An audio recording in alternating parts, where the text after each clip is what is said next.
میرے نبی پاک صلی اللہ تعالیٰ علیہ وسلم نے فرمایا شعبان میرا مہینہ ہے، رمضان میرے رب کا مہینہ ہے۔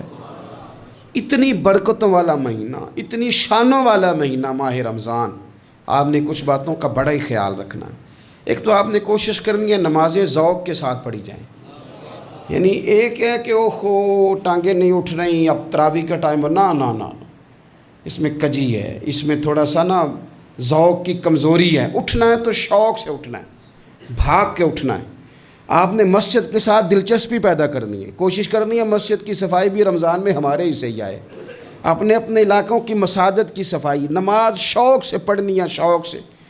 آپ نے رمضان المبارک میں کوشش کرنی ہے کہ آپ یہ کہیں کہ زیادہ سے زیادہ میں دوسروں کو نواز سکوں، میں چپکے سے پہنچوں کسی غریب تک، خود سے جاؤں اور رمضان سے پہلے جاؤں، تاکہ وہ پہلا روزہ جو اس نے رکھنا ہے وہ اسی لنگر سے رکھے جو میرے حصے میں آئے، اور اس کو اپنا موسم سمجھیں جس کی وجہ سے اللہ آپ کو ثواب دے رہا ہے، اس کو موسم سمجھیں جس کی وجہ سے اجر مل رہا ہے۔ اور کوشش کریں کسی کو کپڑا جوڑا سوٹ دینا ہے، کسی طالب علم کو، امام مسجد کو، کسی غریب کو، کسی بوڑھی اماں کو، اپنے کسی چچا کو، اپنے دادا کو تحفہ دینا ہے تو وہ بھی شروع رمضان میں دے، تاکہ وہ آسانی سے سلا لے، سلا کے پہن لے۔ رمضان میں ہم نے قرآن پاک سے پیار کرنا ہے، قرآن پاک سے پیار کرنا ہے، صبح بھی تلاوت، دوپہر بھی تلاوت، بچوں کو ذوق دلانا ہے، شوق دلانا ہے۔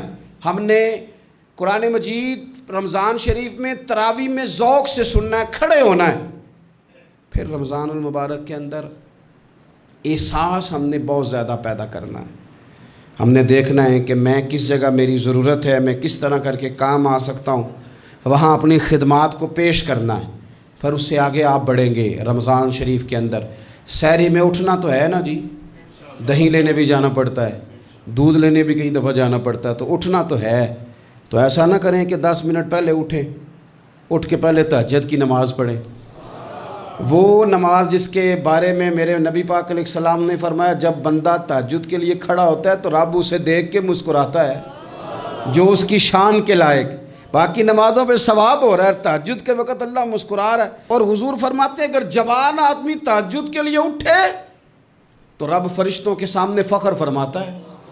تو تہجد کی نماز ہر روز موقع ہونا ہے، اٹھنا ہی اٹھنا ہے، شہری کے لیے تو اٹھنا ہی ہے، تو وہی وقت تہجد کا ہے، خوب تہجد کی نماز پڑھنی۔ ایک چیز آپ نے پورا رمضان استعمال نہیں کرنی، وہ غصہ ہے۔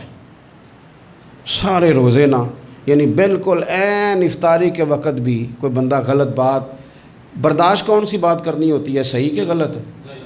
صحیح کو تو برداشت کرنے کی ضرورت ہی نہیں ہوتی، برداشت کرنی غلط بات ہوتی ہے، اس کو سہنا ہے، اسے کہنا یار روزے ہیں، رب کی رحمت برس رہی ہے، جا میں نے تجھے اللہ کی رضا کے لیے معاف کیا۔ اور ذہن میں حدیث رکھنی ہے کہ حضور نے فرمایا تو رب کے بندوں کو معاف کر، اللہ تجھے معاف فرمائے گا۔ رمضان شریف میں اور سعادت کے ساتھ اور پیار کے ساتھ، اور غیبت نہیں کرنی کسی کی بھی، کسی ادارے کی نہیں، کسی بندے کی نہیں، غیبت نہیں کرنی۔ آپ کو حدیث میں ملے گا کہ نبی پاک علیہ السلام نے کچھ بیویوں سے کہا تھا کہ تم نے تو روزہ توڑ دیا ہے، اور تم نے حلال کے ساتھ رکھا تھا، حرام کے ساتھ توڑ دیا۔ یا رسول اللہ کس طرح؟ فرمایا غیبت نہیں کی تم نے، مردہ بھائی کا گوشت نہیں کھایا۔ یہ بہت بڑا جرم ہے، اس سے بچنا ہے۔ موبائل کم استعمال کرنا ہے، اور مہربانی کریں کم خبریں دیکھیں، جو وہ خبریں عورتیں پڑھتی ہیں ان خبروں سے بھی پرہیز کریں۔ کوئی ہم نے بڑا سال 11 مہینے سیاسی تبصرے کر لیے، کیا انقلاب آیا پھر ملک میں؟ تو رمضان کا مہینہ سیاسی تبصرے رہنے دیں، زیادہ وقت مسجد میں گزاریں، زیادہ وقت اللہ کے گھر میں گزاریں، زیادہ ٹائم آپ تلاوت قرآن پاک میں، استغفار میں، درود شریف میں گزاریں، ایک دوسرے کے ساتھ پیار کریں، ایک دوسرے کے کام آئیں۔ اے خالق کائنات، آئندہ جمعہ رمضان میں آنے والا ہے، اللہ امت کی خیر فرمانا، کشمیر کے مظلوموں کی خیر کرنا، برما کے مجبوروں کی خیر کرنا۔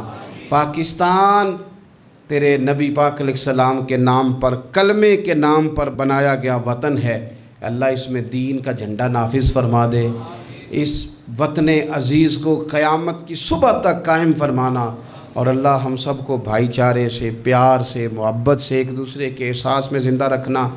اس ماہ مقدس میں تو جن لوگوں کو معاف کرے گا ہم سب کے نام بھی اس میں شامل فرما۔